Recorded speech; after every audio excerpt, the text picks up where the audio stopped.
No final de 2019, um vírus vindo da China chegou de maneira sorrateira, mudando a vida da população mundial e deixando sequelas irreversíveis.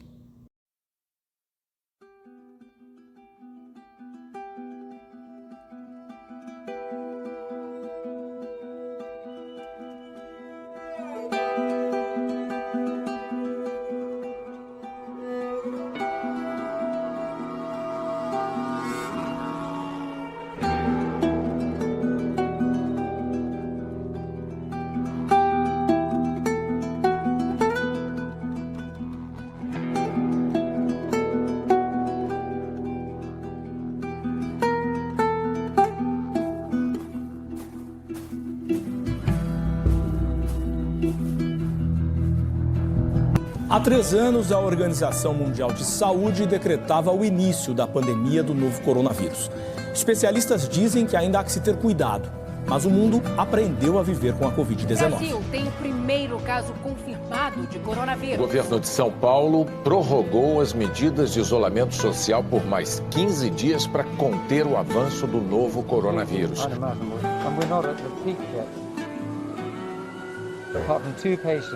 Every patient we're looking after has got COVID. We can't cope with a big spike. We just can't. Os números mudam a todo momento. Infectados, mortos, curados. É por meio das estatísticas que se tem uma ideia da situação.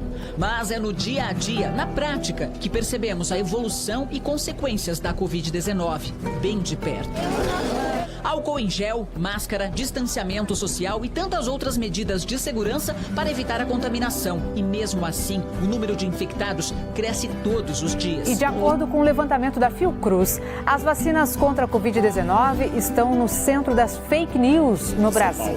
Mônica Calazans se tornou a primeira pessoa no Brasil a receber uma dose de um imunizante contra a Covid-19. Que o fechamento das escolas durante a pandemia colocou milhares de estudantes na estatística da evasão escolar. Um relatório do Unicef feito em parceria com o Instituto Claro mostrou que a falta de atividade escolar afetou mais de 5 milhões de crianças e adolescentes no país.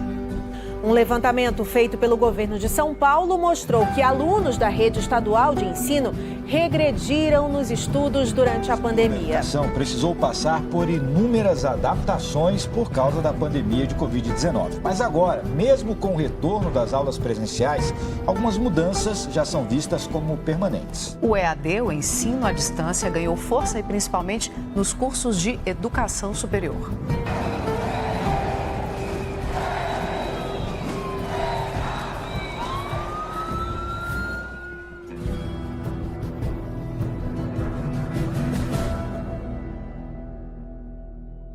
Tal cenário repercute para o agravamento das desigualdades sociais, bem como para o aumento dos níveis de ansiedade, estresse e depressão, e o medo causado por dúvidas e incertezas, e causou um forte impacto na educação.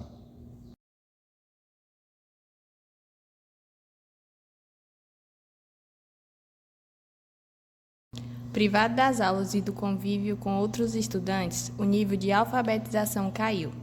Muitos jovens abandonaram os estudos.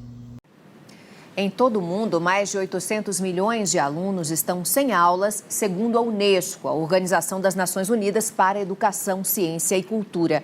O fechamento de escolas é visto por especialistas como uma forma de conter o avanço do novo coronavírus. As cidades brasileiras seguem o exemplo de outros países. Por aqui, cerca de 16 milhões de alunos estão sem aulas. Mas a medida, aconselhada por médicos e especialistas, foi criticada pelo presidente Jair Bolsonaro. O que se passa no mundo tem mostrado que o grupo de risco é o das pessoas acima dos 60 anos. Então, por que fechar escolas? Embora o presidente tenha razão em dizer que pessoas com mais de 60 anos são as que correm maior risco, o que médicos e cientistas também afirmam desde o início da pandemia, segundo virologistas e infectologistas, Bolsonaro erra ao questionar a suspensão das aulas e o fechamento das escolas, medida indicada pelo próprio ministro da Saúde. A razão disso é simples. A Covid-19 não é uma doença de idosos e, apesar de crianças, adolescentes e jovens, quando infectados, normalmente não apresentarem os sintomas, eles podem transmitir o vírus. E como muitos deles convivem com os avós, por exemplo, mantê-los longe das salas de aula é algo tão importante. Segundo esta médica, uma pessoa transmite o vírus para pelo menos mais 3. Seguindo o cálculo, uma sala com 30 alunos infectados pode resultar na contaminação direta de 90. Se a gente não fizesse esse bloqueio, a gente teria um crescimento da epidemia de forma muito maior e a gente não teria condições, a gente não teria leito suficiente, serviço de saúde suficiente para atender essa demanda toda da população. Em nota, o Conselho Nacional de Secretários de Educação diz que manter as aulas presenciais suspensas é um ato de responsabilidade para proteger a vida de todos no entorno dos alunos. O presidente da República também condenou a estratégia de isolamento da população. O sustento das famílias deve ser preservado. Devemos, sim, voltar à normalidade. A Sociedade Brasileira de Geriatria afirma que qualquer medida que abrande o isolamento será prejudicial para o combate ao vírus. A entidade que representa os infectologistas diz que o presidente Bolsonaro passa a falsa impressão de que as medidas de contenção social são inadequadas. Os médicos acreditam que o distanciamento social é fundamental para conter a disseminação do novo coronavírus. Quase 40% dos alunos chegam ao 5º ano do ensino fundamental sem conseguir identificar figuras geométricas básicas, como quadrado, triângulo e círculo.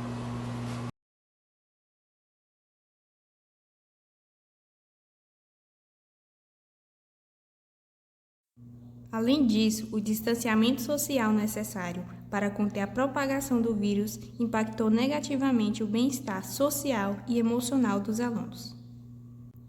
A falta de interação presencial com colegas e professores levou a sentimento de solidão, ansiedade e isolamento. 80% dos jovens, o Conjuve trouxe isso numa pesquisa bem importante, 80% dos jovens hoje estão dizendo que o lado emocional tem me atrapalhado nos estudos, tem sido o principal fator. É uma pesquisa feita aí pelo Conselho Nacional de Juventude junto com a Fundação Roberto Marinho. E esse aumento da ocorrência desses transtornos, como a depressão, portanto, o efeito também atinge os docentes e outros servidores, logicamente acaba afetando o próprio cognitivo, a aprendizagem em todos os seus aspectos. Então, nós precisamos cada vez mais olhar para a política de apoio à saúde mental, não só durante a pandemia, mas também pós-pandemia. Segundo o estudo realizado pelo IPEC, Inteligência em Pesquisa de Mercado e Opinião, revela que 2 milhões de meninas e meninos de 11 a 19 anos não terminaram o ensino fundamental ou médio e deixaram a escola no Brasil. O portal G1 fez um levantamento preocupante, que aponta um aumento de 171% no abandono das aulas, o que totaliza cerca de 244 mil crianças e jovens afastados do ambiente escolar na pandemia. Em qual série você estava no começo da pandemia? Eu estava na série do 9º ano. Algum familiar ou você chegaram a pegar Covid-19? Parente meu chegou a pegar e ela pegou porque ela trabalhava no hospital, então é isso, ela pegou, acabou indo assim, mas não afetou em nada, não agravou o caso dela. O seu nível de aprendizagem na pandemia foi afetado?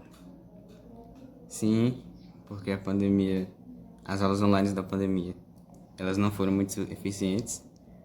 Na minha sincera opinião, não deu para entender muito as aulas. Muitas pessoas não participavam, porque não era muita obrigação delas. Elas não eram muito obrigadas e aí elas não participavam. Aí as aulas online, elas não eram muito eficientes por conta disso. E também que não dava para entender direito. E também porque já como é aula online, aí é uma distância, Ou seja, a pessoa faz o que ela quiser na aula, não presta atenção, faz bagunça, faz o que quiser e às vezes nem tá prestando atenção na aula.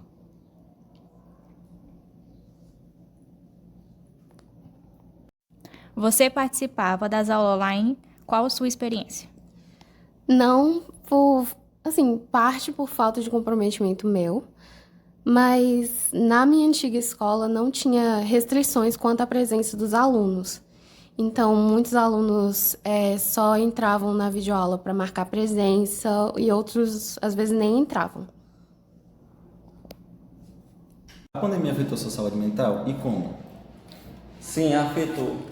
Depois de um ano ou 2 anos sem se socializar com o próximo na escola, sem falar com as pessoas na rua por conta do distanciamento, dificultou na forma de socializar, de conversar. E é isso, e também aumentou também a ansiedade por conta do medo do vírus, pegar alguém da família, certo? Também aumentou a depressão de certa forma.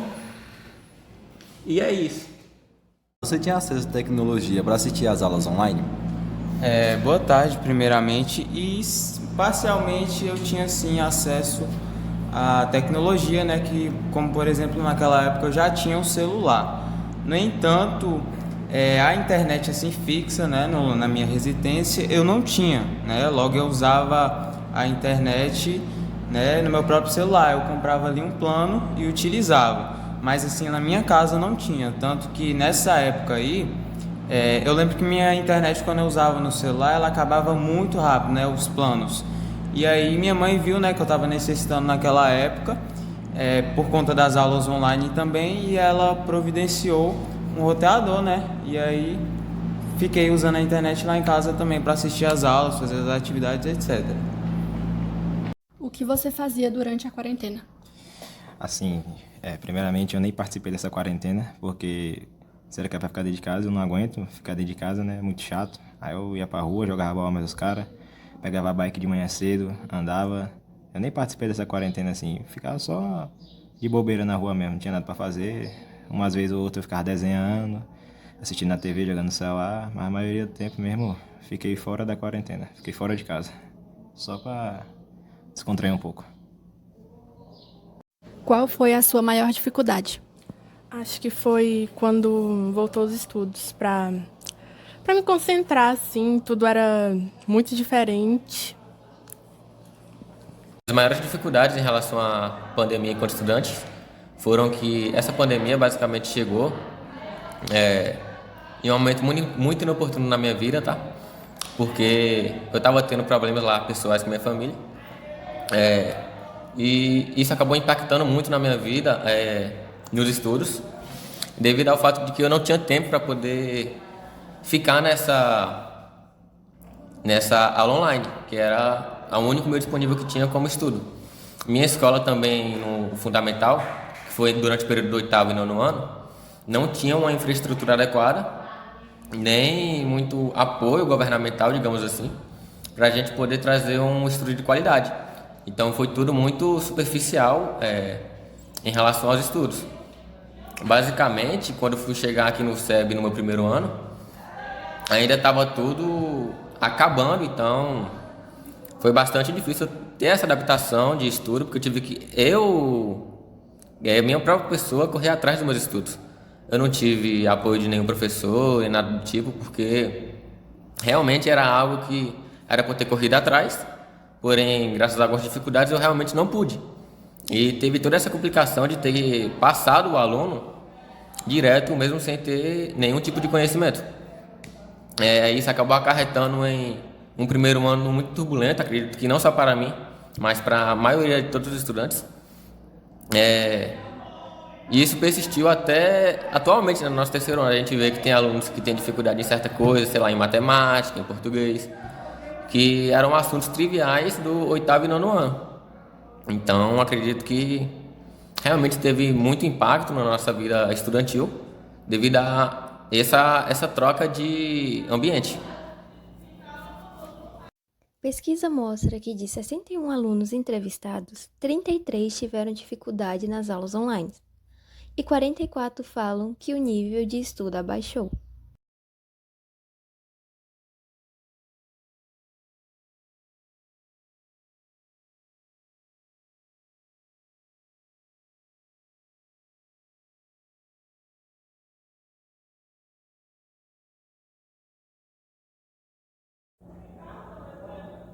Boa tarde, estamos aqui com o professor Denilson, formado em matemática, e a partir disso, gostaríamos de saber sua visão de como você se adaptou para continuar o ensino durante a pandemia.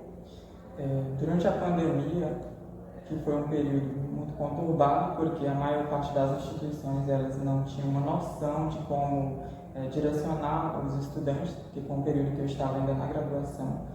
O que eu senti que mais impactou foi a gente fazer uma transição muito rápida do ensino presencial para o EAD, que é a distância, onde a gente teve que, por exemplo, eu morava na zona rural, onde não tinha dados móveis, não tinha Wi-Fi, então a primeira coisa que eu tive que me organizar foi como gerar esses insumos tecnológicos para que eu pudesse acompanhar a graduação. Foi um período em que eu tive que tomar a decisão de trabalhar para poder custear tanto esses itens que eu acabei de citar, quanto também comprar um notebook ou qualquer outro evento que necessitasse de uma certa condição. Claro que não foi também somente isso, porque enquanto eu estava trabalhando, eu tinha que acordar a partir das 5 horas e às vezes chegava em torno das 19 horas, eu tive que aprender a me planejar melhor. Então, claro que a pandemia deixou essa lição para mim, o planejamento, como eu organizar, porque o tempo era muito curto. Então eu tinha que, a partir de um momento, estar estudando, talvez dentro do próprio serviço, como também, quando eu saísse do serviço muito cansado, eu tinha que ter um pouco de esforço para continuar resolvendo todas as propostas que a instituição colocou para mim. Claro que eu acho que o maior desafio que eu tive foi os estágios, porque os estágios eram presenciais, logo depois de um certo período, algumas instituições voltaram e eu tinha que estar em sala de aula ao mesmo tempo que eu tinha que estar no serviço para poder manter minhas coisas, porque senão eu também teria que me desligar da instituição.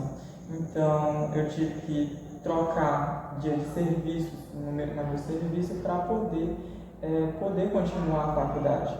Então eu considero que durante a pandemia, não só para mim, como acredito para diversas outras pessoas, se manter foi o maior desafio em relação a... Boa tarde, professora. Estamos aqui com a professora Soraya, professora de Biologia, do Instituto Educacional do SEB, e irei te fazer uma pergunta. Quais foram as lições aprendidas com a pandemia que podem influenciar o futuro da educação? Olá, boa tarde. Como jeito, meu nome é Soraya Castelo Dias e eu gostei bastante de ser convidada aqui para falar dessa temática, porque no momento atual que eu estou, eu tenho uma visão, tanto de gestora, porque no período da pandemia eu estava ainda como vice-diretora dessa unidade e agora retornei para minhas funções como professora, então eu consigo fazer uma visão relacionada tanto à questão administrativa, de políticas públicas relacionada ao período da pandemia, como também em relação à aprendizagem, os impactos disso agora com esse contato mais diário com os estudantes da escola, tá? E em relação à pandemia, então assim, logo de início, quando teve, que tivemos as informações sobre o vírus, então já acabou se propagando de maneira muito rápida, então logo já começaram a ter algumas medidas relacionadas aos pontos, por exemplo, que gerava aglomeração, e um desses pontos é justamente as escolas, então as escolas naturalmente já têm um grupo de pessoas que se aglomeram ali para estudar. Então, um dos primeiros locais que saíram alguns decretos relacionados à paralisação das atividades foram as escolas, Então, assim, o que aconteceu? Em relação à nossa unidade, esse período em que eu estive como vice-diretora, o governo do estado da Bahia, após o decreto lá em 2020 relacionado à paralisação das aulas presenciais, não teve uma medida relacionada à continuidade dos estudos. Então, foi um ano basicamente que não teve nenhum tipo de direcionamento ali da Secretaria em relação a políticas públicas, a decretos relacionados à manutenção das atividades, não de forma presencial, claro, devido ao contexto, não tinha de fato como manter as atividades acontecendo da mesma maneira que antes, devido aos riscos, então em meio a tudo isso a gente estava com medo, tinha muitos dados relacionados a mortes, então, de diversas pessoas, independente se tinha comorbidades ou não. Então, de fato, as aulas realmente presenciais, elas deviam sim ser paralisadas. No entanto, não tinha uma proposta, né, que direcionasse as unidades em relação à manutenção das atividades escolares. Então, o que a gente fez de proposta foi algo feito mesmo entre os professores, entre a equipe, decidido entre a gente. Então, a gente não teve uma orientação da secretaria. Boa tarde, estamos aqui com o professor Elton, formado em Física. E, professor, quais foram as mudanças na rotina e no trabalho durante a pandemia? Pronto, na verdade, né, durante a pandemia, a gente teve que fazer algumas adaptações, né, principalmente em nossas casas, né, porque a gente começou a trabalhar de forma remota, ou seja, né, a gente continuou dando as aulas, né, só que assim, em um ambiente que não foi feito, né, para isso. Na verdade, a gente teve que adaptar algumas questões, né, usar a casa, né, como ambiente de trabalho, e isso foi muito trabalhoso, né, porque mudou totalmente aí, né, a rotina, né, até a rotina familiar, né, de preparar um ambiente para as aulas, né, e sem contar que por trás disso tudo, né, estava acontecendo a pandemia, né, então a gente tinha, né, que continuar trabalhando e pensar, né, em medidas de segurança quando fosse sair, né, ir na farmácia, ir no mercado, né, então assim, foi um momento bem difícil, né, ainda bom que já passamos por isso, né, então foi bem trabalhoso mesmo. A comunidade escolar aprendeu diversas lições sobre a Covid-19. Algumas delas incluem a higiene pessoal, como lavar as mãos frequentemente, o uso de máscara, o distanciamento físico e a importância de adaptar-se a vários meios de ensino, como o ensino à distância. Também se destacou-se a importância de manter os alunos, professores e funcionários seguros através da ventilação adequada da sala de aula e o monitoramento de sintomas.